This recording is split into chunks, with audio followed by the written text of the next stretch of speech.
Our mission today is kind of unpack how this guy, this Twin City CEO, managed to use his background in music, in culture, directing videos and stuff, Right. to build a pretty significant brand in a totally separate industry.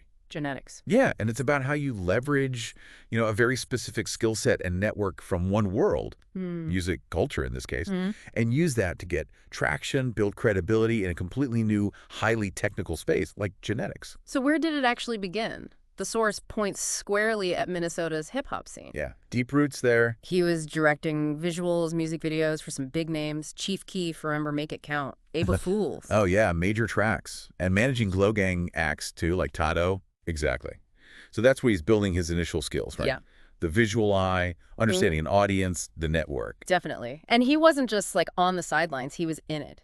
Building relationships, getting that gut feeling for grassroots branding. That cultural capital, you mean? Precisely. That rep for being connected, effective, that becomes super valuable down the line. It's knowing how to capture a vibe and energy and translate it. Okay, so then the big shift happens. Around 2019, he moves out to LA. Yep, the pivot point. And launches Global Genetics. But it wasn't just, hey, here's a company. It was a whole brand concept from the get-go. Right. The idea was blending things. Elite flower, so top-tier cannabis, with streetwear style, and importantly, that rap credibility he already had. And they didn't exactly sneak in quietly.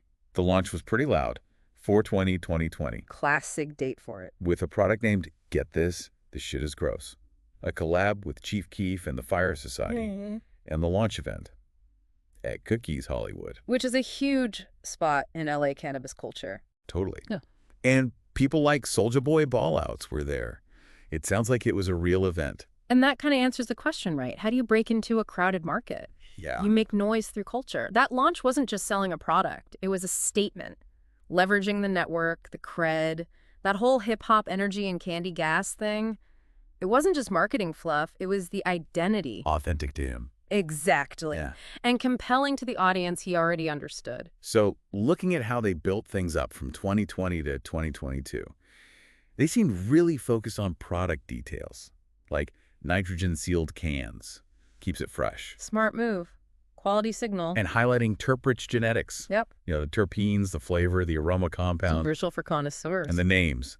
Glolato, OG Runts, Lemonchello. Yeah. They definitely have that same energy, don't they? Totally fits the vibe. It feels like they really carried that music marketing feel into the product itself. Yeah, it wasn't just slapping a cool name on something random. No.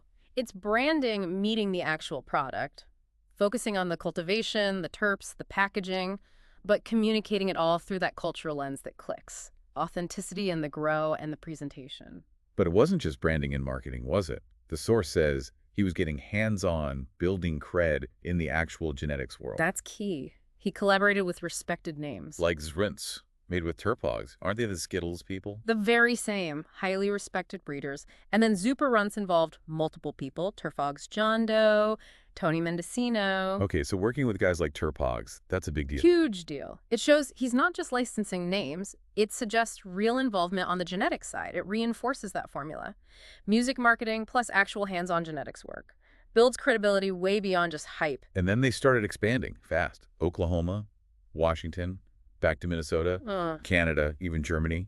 And teaming up with Hendrix Nursery in California to push elite clones, like Blue Nerds. Working with a nursery like Hendrix is strategic for pushing specific, high-quality clones consistently and moving into a seed line, which they did in 2024. Right, the seed line debut. That's fundamental if you want to scale globally in genetics.